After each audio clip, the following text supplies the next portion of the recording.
दुपार झाली की मग सुरू होतो माझा खरा स्ट्रगल. तो कसा, चला तुम्हाला पुढे सांगतेस. त्या अगोदर दुपारच्या वेळेस आहे ना काहीतरी थंड खाण्याची इच्छा होत होती, पण थंडही खायचं होतं आणि काहीतरी मस्त हेल्दी. मग काय, मस्तपैकी सुचवलं बनाना स्मूदी बनवूया. कारण अहोंनी ना मस्तपैकी केळी आणून दिलेल्या होत्या. म्हटलं चला आता स्मूदीच बनवूया त्याची. त्यानंतर मग दूध तर होतंच फ्रीजमध्ये थंडगार.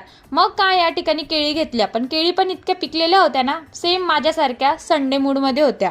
त्यानंतर मग मस्तपैकी केळी या ठिकाणी सोलून घेतल्या.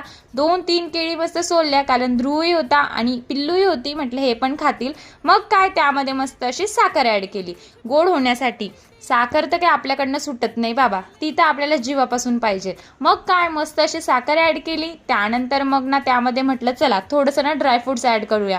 मग काय, त्यामध्ये थोडेफार बदाम, थोडेसे काजू ॲड केले. त्यानंतर दुधावरची साय टाकली आणि मग नंतर ना मस्तपैकी ना दूध टाकून छान असं मिक्सरला ग्राइंड करून घेतलं. त्यानंतर या ठिकाणी मस्त अशी बनाना स्मूदी रेडी आहे. अरे वा, म्हटलं दिसायला तर खूप हेल्दी आणि मस्त दिसते. चला चव घेऊन बघूया कशी लागते. अरे वा, इतकी छान आणि टेस्टी लागत होती ना, खूप मस्त.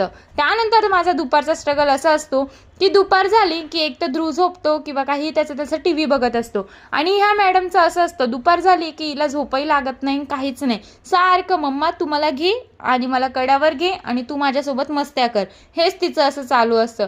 त्यानंतर तिला 3-4 वाजले की तेव्हा मग थोडंफार झोपी लावून देते. मग संध्याकाळच्या स्वयंपाकाची तयारी. आणि आज ती भरपूर जास्त चिडचिड करत होती, म्हणून म्हटलं चला लवकर करून घेते स्वयंपाक. आणि आईने दिलेला मसाला ना खरंच खूप स्पेशल असतो आणि तो भाजीत टाकला की खरंच भाजीला ना खूप छान अशी चव पण येत असते. स्वयंपाक करून घेतला आणि लगेचच त्या ठिकाणी किचनही क्लीन करून घेतलं. आणि मस्तपैकी स्वयंपाकात आहे ना शेवगाच्या शेंगा बनवलेल्या होत्या.